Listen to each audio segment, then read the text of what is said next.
Okay, you're supercharged and you're ready to start your new business. The question is then, what on earth are you going to focus on? You have many different options out there. You can focus on technology, you can focus on e-commerce, you can focus on digital, you can focus on food, you can focus on so many different things, and it's a big problem a lot of people have. And a lot of times we get caught up what we see on the media. We see Facebook, we see Uber, we see Airbnb, we see Slack, we see these big unicorn juggernauts killing it and crushing it online. And we're like, man, I need to do that. However, I like to study significant statistical data. Meaning, I like to study companies that have a proven track record over the last 40 years. And this is the same methodology that Warren Buffett, Charlie Munger, Bill Gates does, and all the big wealth managers such as Ray Dalio, Carl Icahn. So you look at these companies that significantly have produced internal rates of return for the investors year after year, time after time, north of 25%, which is amazing. So, you know, if you're looking to start a new business, you gotta tie in the aspect of there's what you want personally, with it, which is your own motivation, which is your own passion, your own way of changing the world, and then there is what the world will actually buy. And a great way that you can cross over that is doing a Venn diagram where you're gonna put your ambitions, your aspirations, what you wanna do in one bubble or one circle. The second circle is you're gonna put human psychology in there. So I love to look at Maslow's hierarchy. So the businesses that I like to focus on is shelter. People always need shelter. People need clothing. People need security. People need food. Regardless of if it's 2016 right now or if it's 2050. People always need those. So if you're looking at triangle, Maslow hierarchy of needs, if your business hits the bottom foundation, yeah, it's a lower barrier to entry. However, if you stick long enough in it, if you have a proven product, and if your marketing is better and your branding is better, that has a long-term effect, long-lasting returns on that business. And that's why if you look at Warren Buffett, love him or hate him, there's a reason why he invested in Coca-Cola. It's the most powerful brand in the world. It's a drink, it's a food technically.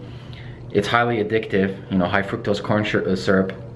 It's a no-brainer. I think it's a brilliant move on his end for returning his fiduciary responsibilities for Berkshire Hathaway to return his investors' money.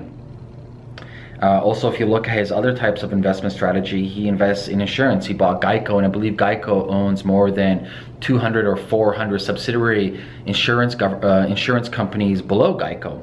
We always need insurance, regardless of what's happening with technology, what's happening with geopolitics. People need to be covered. Life insurance, car insurance, health insurance, body insurance. Celebrities have their butts, their boobs, private parts, all insured, just if something happens, because it is an asset. They make money off of that.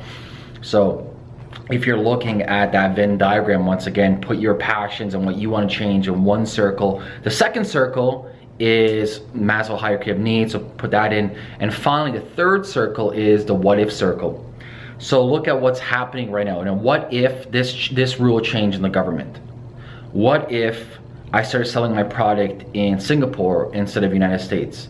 What if I sold my product in Europe? What if I changed the pricing on my product? What if I structured my product or service like this? These are the variables. The whole idea is with that Venn diagram, so there's 3 different circles, is you want to see what overlaps in the middle. And that's usually the sweet spot. It's great, going back to the original part, it's great that you have ambitions to go out there and create amazing technologies, go out there and really transform the world. However, let's be realistic over here. There's a reason why certain companies last a long time. I mentioned Coca-Cola. Let's talk about Costco. Let's talk about certain real estate companies. What's a real big behemoth right now? I think Coca-Cola is one of them. It's been around since 1890, I believe. So it's been a while. And even everything that I do going forward is focusing on the Maslow hierarchy of needs: food, shelter. For me personally, my big play in the future, which will be cybersecurity. And time and time again, you hear it every single day. For example, I believe last I checked, there is more than 10.5 million hacks per day online. 10.5 million hacks. Security is a big one. Security on your phone. Banking security. That's why I'm a big fan of blockchain coming out. Financial security. Safety security. You know, think about your kids in the future. That's a big concern. I want to have kids in the next 2 years. I'm trying to figure out what is the safest and smartest way to introduce technology in their lives. So look at your business, what you're doing right now, and ask yourself, does it land in any of these Maslow hierarchy of needs? If it's some kind of obscure technology, does random things, I don't think so it's going to last that long. And at the end of the day, there's a couple of reasons why you're in business. First of all, you have a passion to transform the world, you have a knowledge, and you're a little bit crazy because you got to be a little bit insane to start a startup. Second of all, obviously you need a financial return. I would say, you know, most successful startups up there, the ones that really get the momentum, is they got funding. You know, I'm sorry, these days you need funding. There's no create a business out of thin air. If you're talking about a real business, and there are a few exceptions, obviously. For every rule, there are a few exceptions. However, if you're looking to really start a big business, let's say, you know, 10 million plus, which isn't really that big, but still 10 million plus is great. You need funding, you need to pay, you know, payroll, you need employees, you need cash to burn, you need to figure out what's working. So for that, you need the moolah. Right? And to get funding, these investors are not stupid. They look at your product, they look at the global landscape, they look at your team, they look at, historically speaking, were there and are there currently companies and brands selling something similar to what you want to do? If the answer is no, for the most part, 99.99% of the time, they will not invest in you.